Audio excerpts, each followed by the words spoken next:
दोस्तों कैसे हैं आप सब? उम्मीद है सभी लोग अच्छे होंगे। अमर हब आप सबका स्वागत करता है। जैसा कि आप लोग जानते हैं कि अमर हब टीम के द्वारा जब भी कोई सूचना लाई जाती है वो बेहद महत्वपूर्ण होती है और आपके लिए लाभदायक होती है।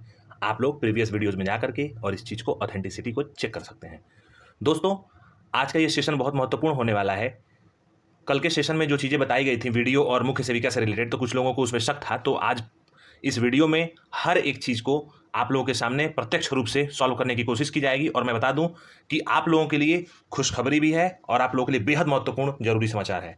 दोस्तों, मैं एक चीज़ और बताना चाहता हूं आप लोगों से कि कुछ लोग कमेंट बॉक्स के माध्यम से क्रिटिसाइज करना चाहते हैं, लेकिन हमारी टीम और मेरे द्वारा उस पर कोई प्रतिक्रिया नहीं दी जाएगी, क्योंकि हमें पता है कि हम सही हैं और जो सोर्स हमारा है इन्फॉर्मेशन का वो सही है। यदि आपको उचित काम कर रहे हैं और आपको अपने पे भरोसा है, तो फिर किसी सर्टिफिकेट की आवश्यकता नहीं होती है, बशर्ते कि आपकी वजह से दूसरे का भला हो, दूसरे का कोई नुकसान ना हो। तो दोस्तों, एक एक करके मैं चीज़ें बताना चाहता हूं और आप लोगों को बता दूं कि इसमें सारी इन्फॉर्मेशन है, तो कृपया आप लोग से अनुरोध है कि चीज़ों को ध्यान से देखिए। सबसे पहले मैं आईटीआई अनुदेशक के अभ्यर्थियों से बातचीत करना चाहता हूं। जितने भी अभ्यर्थी आईटीआई अनुदेशक के हैं जिन्होंने 2015 और 2016 में सीधी भर्ती के लिए आवेदन किया है, तो मैं बता दूं कि कुछ अभ्यर्थियों का लिस्ट जारी हो चुका था, लेकिन अभी आप लोगों पे शॉर्ट लिस्टिंग जारी है। और मैं आप लोगों से बता दूं कि जितने भी अभ्यर्थी इसमें अपना डॉक्यूमेंट सबमिट किए थे, तो जितनी सीटें हैं, आप लोगों की वैकेंसी है, उसके सापेक्ष आयोग को एक नियमानुसार एक उसके गुण, जितनी सीट होती है उसके कुछ गुने बुलाती है आयोग इंटरव्यू के लिए, जो कि अभी तक आयोग को उतने बच्चे ऑथेंटिक नहीं मिल पाए हैं डॉक्यूमेंट की बेसिस पे। इसलिए अलग से शॉर्ट लिस्टिंग चालू है और आप लोगों का जल्दी से, बहुत जल्द आप लोगों का एक नोटिफिकेशन जारी होने वाला है, जिसके माध्यम से आप लोगों को वहां पे बुलाया जाएगा, डॉक्यूमेंट सबमिट कराया जाएगा, फिर आप लोगों का इंटरव्यू कंडक्ट किया जाएगा। लेकिन आप लोगों को बता दूं कि जितने भी लोगों का आपके अलावा डॉक्यूमेंट सबमिट हो चुका है, जैसे कि आपका प्रूफ रीडिंग देख सकते हैं, मार्केटिंग इंस्पेक्टर देख सकते हैं, तो इन अभ्यर्थियों का जो इंटरव्यू है वो बहुत जल्द शुरू होने वाला है आयोग के द्वारा। तो आप लोग ऑफिशियल साइट को विजिट करते रहिए। अब मैं बता दूं कि इसकी जो चयन प्रक्रिया होती है सीधी भर्ती की, इसमें आप लोगों का डॉक्यूमेंट सबसे पहले मांगा जाता है, फिर उसकी छटनी होती है और जितने भी एलिजिबल कैंडिडेट पाए जाते हैं, जितनी सीटों के सापेक्ष अगर कम होते हैं, तो आयोग फिर से एक नोटिस जारी करता है और आप लोगों को नीचे से, यानी कि कट ऑफ को कम करके और अभ्यर्थियों को बुलावा पत्र भेजता है, जिसकी वजह से आप लोगों को अधिक से अधिक मौका उसमें मिलता है। फिर उसके वजह से क्या होता है, जब छटनी हो जाती है और एक मानक के अनुसार बच्चे मिल जाते हैं इनको सीटों के सापेक्ष, तो ये एक रिलीज करते हैं, अपना नोटिस रिलीज करते हैं इंटरव्यू के लिए, जिसमें एक सीट पे 5 से 6 गुना अभ्यर्थियों को कॉल किया जाता है इंटरव्यू के लिए। अधिकतम 10 लोगों को, एक सीट पर अधिकतम 10 लोगों को बुलाया जाता है इंटरव्यू के लिए, और वो परसेंटेज के बेसिस पे, जो आपका एसेंशियल क्वालिफिकेशन लगा रहे हैं आप, उसके जो आपका प्रतिशत है उसमें, उसकी बेसिस पे आप लोगों को कॉल किया जाता है और आप लोगों का एक इंटरव्यू कंडक्ट किया जाता है। इंटरव्यू होने के बाद से आप लोगों के इंटरव्यू के मार्क्स देखे जाते हैं। जिनके मार्क्स ज़्यादा होते हैं और सीटों के सापेक्ष, उनको इसमें फाइनल जो रिजल्ट आता है उनका सिलेक्शन इसमें हो जाता है। और इसमें अगर आपका दो लोगों का अगर नंबर समान रूप से मिलता है, तो एज देखी जाती है, यानी कि उम्र देखी जाती है। जिसकी उम्र ज़्यादा होती है, जिसका डेट ऑफ बर्थ ज़्यादा होता है, उसको प्रेफरेंस इसमें ज़्यादा मिलता है, अगर दो लोगों का नंबर सेम हो जाता है इंटरव्यू में। तो इस तरीके से इंटरव्यू का फाइनल रिजल्ट आता है। उसमें आप लोगों का अगर नाम है, तो फिर आपका जो डोजियर है, यानी कि डॉक्यूमेंट से रिलेटेड जो फाइलें हैं, वो आपके डिपार्टमेंट भेज दी जाती हैं और आपका जो है ज्वाइनिंग करा लिया जाता है। तो कहने का ये तात्पर्य है कि जो आईटीआई अनुदेशक या फिर जो सीधी भर्ती है 18/5/2016, 16/4/2016 या 2015 की, वो भर्ती अगर इंटरव्यू आपका हो जाता है, तो उसमें परिणाम बहुत जल्दी से निकाले जाते हैं और उसका जो है आप लोगों का ज्वाइनिंग बहुत तेज होता है। तो इसलिए मैं आप लोगों से बताना चाहता हूं कि आप लोग निश्चिंत रहिए। और इसमें मिल्क सुपरवाइजर की अभी कोई लिस्ट जारी नहीं हुई है, तो उसकी शॉर्ट लिस्टिंग चल रही है, तो कृपया आप लोग परेशान मत हो। चाहे मिल्क सुपरवाइजर हो या फिर एएसओ की दूसरी लिस्ट हो या फिर आईटीआई अनुदेशक की लिस्ट हो, सारी लिस्टें एक एक करके आएंगी, जैसा कि आप लोगों ने प्रूफ रीडिंग और मार्केटिंग में देख चुके हैं। तो कृपया आप लोग सावधानी से ऑफिशियल साइट को विजिट करते रहिए। बहुत जल्द आप लोगों को मौका मिलेगा। अब मैं बताना चाहता हूं कि एक मंडी परिषद की विज्ञापन जारी किया गया था आयोग के द्वारा, 5 परीक्षा 2018। उस पर मैं आज आप लोगों को सूचना देना चाहता हूं। बहुत लोग परेशान हैं, कमेंट बॉक्स के माध्यम से, कमेंट के माध्यम से पूछते रहते हैं, तो मैं उनको बताना चाहता हूं कि मंडी परिषद 5 परीक्षा 2018 का जो पेपर आप लोग का हुआ था, उसमें कुछ संशय बरकरार है, जिसकी वजह से उस पर हो सकता है कि आयोग अपना निर्णय आगे ले, लेकिन फिलहाल उस पर जांच चल रही है और अग्रिम कार्रवाई पे, स्थगन पे, मतलब रोक लगा दी गई है आयोग के द्वारा ही, और उस पर जांच चल रही है। जैसे ही आयोग इस किसी निर्णय पर पहुंचेगा, तो उसमें मीटिंग बुलाई जाएगी और मीटिंग करने के बाद से इस पर जो मीटिंग होगी उसमें देखा जाएगा कि आगे क्या करना है। लेकिन मैं आपको बता दूं दोस्तों, अगर इसमें गड़बड़ी एक मानक से ऊपर मिल गई, तो निश्चित तौर पे ये पुनः पेपर होगा, जिस तरीके से वीडियो का री एग्जाम होने वाला है। तो जितने भी अभ्यर्थी मंडी परिषद 5 परीक्षा 2018 में शामिल हैं और अपने रिजल्ट का वेट कर रहे हैं, फाइनल डॉक्यूमेंटेशन का वेट कर रहे हैं, तो कृपया उन लोगों से मेरी अनुरोध रहेगा कि वो लोग अपनी तैयारी को करते रहें, आगे की तैयारी को करते रहें। फिलहाल इस भर्ती में संशय बरकरार है, और जैसे ही इस पर कोई पुख्ता सबूत या पुख्ता सूचना मिलेगा मीटिंग के बाद, तत्काल हमारी टीम आप तक पहुंचाएगी। लेकिन इस पे अभी संशय बरकरार है, इसमें दोबारा पेपर भी हो सकता है, यानी कि री एग्जाम भी हो सकता है और इसका रिजल्ट भी आ सकता है। लेकिन अगर देखा जा रहा है, अगर मानक से ऊपर गड़बड़ी पाई गई तो 100% इस पर री एग्जाम होगा। तो इसलिए आप लोगों से मैं अनुरोध करना चाहता हूं कि आप लोग आगे की तैयारी को करते रहिए। अब मैं बताना चाहता हूं, प्राइमरी शिक्षक भर्ती जितने भी लोग हैं, आप लोगों के लिए उत्तर प्रदेश सरकार के द्वारा प्राइमरी शिक्षक भर्ती बहुत जल्दी जारी की जाएगी और इसकी जो संख्या होगी वो 40,000 से ऊपर पद इसमें होंगे। बशर्ते जो नई यूपीटीईटी आने वाली है उसमें आप लोग अप्लाई करेंगे और उसका जो जब रिजल्ट आ जाएगा, यानी कि जो यूपीटीईटी होने वाली है उसका जब रिजल्ट आ जाएगा उसके बाद ही ये विज्ञापन जारी होगा। और इस विज्ञापन का मेन मकसद होगा कि 2024 के पहले पहले बच्चों को अधिक से अधिक प्राइमरी शिक्षक भर्ती में शामिल किया जाए और बढ़ाया जाए, जिसकी वजह से रोजगार को दिखाया जाए सरकार के द्वारा। तो इसलिए मैं आप लोगों से कहना चाहता हूं कि आप लोग निश्चिंत रहिए, आप लोगों के लिए भी एक बड़ी भर्ती देखने को बहुत जल्द मिलेगी और शासन से जो है, शासन स्तर पर यह काम चल रहा है। अब मैं बता दूं कि जितने भी अभ्यर्थी बीएड और बीटीसी को लेकर के कोर्ट केस के अपडेट के लिए परेशान हैं और वो सोच रहे हैं कि क्या होगा जो सुप्रीम कोर्ट में, माननीय सुप्रीम कोर्ट में जो आपका विचाराधीन है, तो मैं आपको बता दूं कि इसमें निश्चित तौर पे देखिएगा आप लोग, बीएड वालों को भी चांस मिलेगा प्राइमरी शिक्षक भर्ती में। कोई इसमें दो राय नहीं है, बीएड वालों को भी भर्ती में चांस मिलेगा, क्योंकि बीएड भी एक शिक्षा के स्तर पे एक ट्रेनिंग है और बीटीसी भी एक ट्रेनिंग है।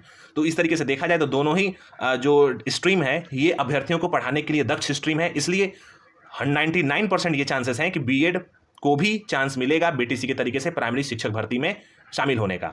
तो इस पे आप लोग बिल्कुल निश्चिंत रहिए, अपनी तैयारी को लेकिन आप लोग बिल्कुल करते रहिए। अब मैं अगला सूचना देना चाहता हूं आप लोगों को कि ईडब्ल्यूएस आरक्षण पे जो सुप्रीम कोर्ट में मामला चल रहा है, तो सुप्रीम कोर्ट के माननीय जजों के द्वारा कुछ रुख साबित की गई, यानी कि मौखिक रूप से कुछ बयान आया है जो कि ईडब्ल्यूएस आरक्षणधारियों के लिए बेहद खुशखबरी की बात है। और मैं ये भी बता दूं कि भारत सरकार के द्वारा आज तक जितने भी आरक्षण को लागू कर दिया गया है उसको फिलहाल मिटाया नहीं गया। आप लोग जाकर के देख सकते हैं प्रीवियस संविधान में। और एक चीज़ मैं आप लोगों से और बता दूं, कुछ लोग कहेंगे कि 50% जो है वो कई सारी कमेटियां थी जिनका रिकमेंडेशन था कि 50% ही आरक्षण होना चाहिए, लेकिन 10% जैसे कि ईडब्ल्यूएस को दिया गया है 101वें संविधान संशोधन के द्वारा, 130वें, सॉरी। तो मैं आपको बता दूं कि ईडब्ल्यूएस का जो आरक्षण है ये आरक्षण 60% पहुंच गया है। लेकिन एक चीज और इसके साथ साथ मैं बताना चाहता हूं आप लोगों को कि अपना जो संविधान है, भारत का जो संविधान है, वो सबसे बृहद लिखित रूप का संविधान है और सबसे बड़ा संविधान है। अपने संविधान में बहुत सारी चीजें, अच्छी अच्छी चीजें हैं जो कि दूसरे देशों के संविधान से बहुत अच्छी अपनी संविधान है। पूछिए क्यों? क्योंकि अपने संविधान में एक संशोधन का एक इसमें आर्टिकल है। अपना संविधान 368 के अनुसार संशोधित किया जा सकता है। लेकिन जैसा कि आप लोग एग्जाम्पल में देखेंगे तो नेपाल का जो संविधान था उसके संविधान में कोई भी ऐसा आर्टिकल नहीं था जिसमें उसमें संशोधन हो सके, जिसकी वजह से उनको दोबारा संविधान 2-3 साल पहले बनाना पड़ा और परेशान होना पड़ा। तो मैं इसलिए बता रहा हूं, जैसे जैसे जनरेशन आगे बढ़ती है वैसे वैसे चीज़ें परिवर्तित होती हैं। वातावरण परिवर्तित होता है, इन्वायरमेंट परिवर्तित होता है, आपका मानसिक संतुलन परिवर्तित होता है, दिनचर्या परिवर्तित होती है, जीने की शैली परिवर्तित होती है, हर चीज़ परिवर्तित होती है और लोगों का जो थॉट प्रोसेस है वो भी चेंज होता है। तो उसके अनुसार हमारे संविधान में जो संविधान को लिखे थे वो लोग वाकई में बहुत महान व्यक्तित्व के धनी थे और बहुत अच्छे लोग थे, जिन्होंने संविधान में आर्टिकल 368 रखा कि समय के अनुसार हमारा संविधान बदल सकता है, उसमें संशोधन किया जा सकता है पार्लियामेंट में। और यही खूबसूरती हमारे संविधान की है कि आज तक हमारा संविधान चल रहा है और देखिएगा जब तक ये भारतवर्ष रहेगा तब तक ये संविधान चलेगा और हमारा संविधान सबसे बड़ा, सबसे अच्छा और सबसे सर्वोपरि है। इसलिए मैं चाहता हूं कि आप लोग संविधान पर भरोसा करिए, अपना संविधान सबसे बड़ा है। भारत का जो संविधान है वो वाकई में अपने आप में सबसे अच्छा संविधान है। तो इसलिए बता रहा हूं कि संविधान में संशोधन हो सकता है और समय के अनुसार जैसे कि ईडब्ल्यूएस आरक्षण को लागू किया गया है वैसे ही और भी चीज़ें चेंज हो सकती हैं, बशर्ते कि वो चीज़ें लोक कल्याण के लिए हितकारी हो। तो आप लोग इसके लिए परेशान मत होइए। ईडब्ल्यूएस का 100% मैं बता रहा हूं कि ईडब्ल्यूएस जैसा है एज इट इज रहेगा। हो सकता है कि कुछ इसमें एज का भी रिलैक्सेशन दे दिया जाए, लेकिन फिलहाल ईडब्ल्यूएस का जो आरक्षण का जो नियमावली है वैसा एज इट इज रहेगा, 100% रहेगा, ये हमारी उम्मीद है। और जैसा कि सुप्रीम कोर्ट का टिप्पणी आया है, मौखिक टिप्पणी, उसके अनुसार भी ये चीज़ें साफ हो गई हैं। अब मैं बताना चाहता हूं आप लोगों को कि जितने भी बोरिंग टेक्नीशियन के अभ्यर्थी हैं, बोरिंग टेक्नीशियन का परिणाम बहुत जल्द जारी होगा, लेकिन आपका परिणाम जूनियर असिस्टेंट लोअर 2019, उसके बाद से आपका सप्लाई इंस्पेक्टर और असिस्टेंट स्टैटिकल ऑफिसर, इतने रिजल्टों के बाद ही आपका रिजल्ट जारी होगा। इसलिए मैं चाहता हूं कि बोरिंग टेक्नीशियन के जितने भी अभ्यर्थी हैं वो थोड़ा सा इंतजार करें। आपके परिणाम में थोड़ा सा लेट देखने को मिलेगा, लेकिन आपके परिणाम से पहले पहले जूनियर असिस्टेंट का रिजल्ट, लोअर का रिजल्ट, सप्लाई इंस्पेक्टर का रिजल्ट, उसके साथ साथ असिस्टेंट स्टैटिकल ऑफिसर का रिजल्ट और जूनियर इंजीनियर 2016 और 2018 का रिजल्ट, ये सारे रिजल्ट घोषित कर दिए जाएंगे। उसके बाद से बोरिंग टेक्नीशियन का रिजल्ट आ पाएगा। उसके बाद ही आप लोगों का ये रिजल्ट आ पाएगा। फिर इसके बाद से आपका लेखपाल का रिजल्ट आएगा, उसके बाद आपका जो वन रक्षक का पेपर हुआ है उसका रिजल्ट आएगा। सबसे लेट में वन रक्षक का रिजल्ट आएगा, इसको मैं आप बताना चाहता हूं आप लोगों से। तो आप लोग परेशान मत होइए। एएनएम की ज्वाइनिंग और फार्मासिस्ट की ज्वाइनिंग, तो फार्मासिस्ट आप लोगों को पता है कि कोर्ट में है, तो कोर्ट में मामला जब तक चलेगा तब तक फार्मासिस्ट पे तो कोई अग्रिम कार्रवाई नहीं हो सकती और नहीं हो सकती। इसमें आयोग कुछ नहीं कर सकता। लेकिन एएनएम का जो ज्वाइनिंग की चीज़ है उसमें कुछ लोगों को प्रोविजनल मिला है, प्रोविजनल डॉक्यूमेंट मतलब डॉक्यूमेंट के बेसिस पे प्रोविजनल कर दिया गया है रिजल्ट में। तो सबसे पहले नोटिस देखते रहिए आप लोग ऑफिशियल वेबसाइट। बहुत जल्द आप लोग के लिए एक नोटिस आने वाला है जिसमें जितने भी प्रोविजनल अभ्यर्थी हैं उनको बुलाया जाएगा, उनका री डॉक्यूमेंट वेरिफिकेशन कराया जाएगा। उसके बाद से आप लोग का जो डोजियर है यानी कि जो आप लोग का कागजात है उसको आपके डिपार्टमेंट को भेज दिया जाएगा और आपकी ज्वाइनिंग हो जाएगी। लेकिन सबसे पहले प्रोविजनल वालों को क्लियर किया जाएगा। तो इसलिए जितने भी एएनएम के अभ्यर्थी हैं वो परेशान मत हो, उनका भी ज्वाइनिंग बहुत जल्द होगा, लेकिन सबसे पहले प्रोविजनल को क्लियर करने के बाद होगा। अब मैं बताना चाहता हूं कि जितने भी लोग वीडियो री एग्जाम के लिए परेशान थे और मुख्य सेविका के लिए, और कल हमारे द्वारा आपको वीडियो री एग्जाम के एलिजिबिलिटी संबंधी कुछ चीजें बताई गई थी ट्रिपल सी से रिलेटेड, और उसी के साथ साथ मुख्य सेविका पे ईडब्ल्यूएस से रिलेटेड कुछ डेट बताया गया था जिससे आप लोग का संशय बरकरार है। तो मैं उसको आज यहाँ पे सही करना चाहता हूँ और अच्छे तरीके से प्रूफ के साथ आप लोगों को समझाना चाहता हूँ। तो उम्मीद है कि आप लोग ध्यान से इसको समझेंगे। देखिए सबसे पहले जो वीडियो का री एग्जाम है, जो वीडियो है उसमें देखिए आप लोग, देखिए क्या पूछा है। आप लोग पहला पॉइंट देख सकते हैं कि इसमें जो ग्राम पंचायत अधिकारी है इसकी जो एलिजिबिलिटी है यानी कि अनिवार्य अर्हता है उसमें माध्यमिक शिक्षा परिषद उत्तर प्रदेश इंटरमीडिएट तो है ही है, लेकिन उसके साथ साथ दूसरे में देखिए, दूसरे नंबर पे देखिए यानी कि ग्राम पंचायत अधिकारी के दूसरे नंबर पे देखिए, इसमें लिखा है NIELIT पहले डोएक संस्था द्वारा प्रदत्त कंप्यूटर में ट्रिपल सी प्रमाण पत्र होना चाहिए। यानी कि यहाँ पे देखिए लिख दिया गया है NIELIT और डोएक, लेकिन यहीं पे आप लोग जब देखेंगे तो ग्राम विकास अधिकारी में केवल क्या लिखा गया दूसरे नंबर पे, देखिए ध्यान से आप लोग, कंप्यूटर संचालन में ट्रिपल सी प्रमाण पत्र की अर्हता। और वैसे ही समाज कल्याण पर्यवेक्षक में दूसरे पॉइंट पे लिखा है कंप्यूटर संचालन में ट्रिपल सी प्रमाण पत्र की अर्हता।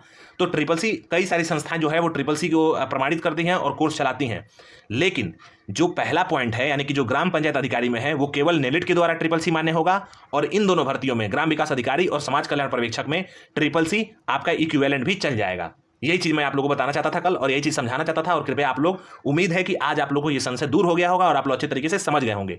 इसी तरीके से मैं मुख्य सेविका की बात बताना चाहता हूं। तो कुछ लोग परेशान थे कि सर आपने जो बताया है उसके अनुसार 12.25 को देखिए और उसको समझाने की कोशिश करिए। तो मैं जितने भी अभ्यर्थी मुख्य सेविका की हैं मैं उनको बताना चाहता हूं कि कृपया इस पॉइंट को आप लोग पढ़िए और ध्यान से समझिए। इसमें लिखा है कि आर्थिक रूप से कमजोर वर्ग के अंतर्गत आरक्षण का दावा करने वाले अभ्यर्थी जिसके परिवार की समस्त स्रोतों यानी कि वेतन, कृषि, व्यापार, व्यवसाय आदि से आय आवेदन करने के वर्ष के पूर्व वर्ष की आय रुपए 8 लाख से कम हो, वो आर्थिक रूप से 10% आरक्षण जो है वो ले सकते हैं। तो मैं बताऊं दोस्तों आप लोगों को कि जब भी आपका बनता है, चाहे आप लोग का ये कह सकते हैं आप लोग, जब भी आप लोग का इनकम सर्टिफिकेट बनता है वो 1 साल पूर्व का ही बनता है। तो यहाँ पे इनकम सर्टिफिकेट तो पूर्व का ही बनेगा। जैसे मान लीजिए आप लोग का भर्ती कब आया, आप लोगों को कहा गया कि आप लोग की भर्ती आ रही है यहाँ पे जुलाई अगस्त में मान लीजिए आपकी भर्ती आ रही है अगस्त में, तो आप जुलाई अगस्त में भर्ती आ रही है तो आप लोगों को 1 अप्रैल 2022 के बाद का ईडब्ल्यूएस सर्टिफिकेट चाहिए। यहाँ पे बात हो रही है आय की, तो आय प्रमाण पत्र तो पुराना ही लगता है, 1 साल पुराना ही लगता है, लेकिन उसी पुराने बेसिस पे यानी कि उसी पुराने आय प्रमाण पत्र की बेसिस पे आपका ईडब्ल्यूएस सर्टिफिकेट बनता है।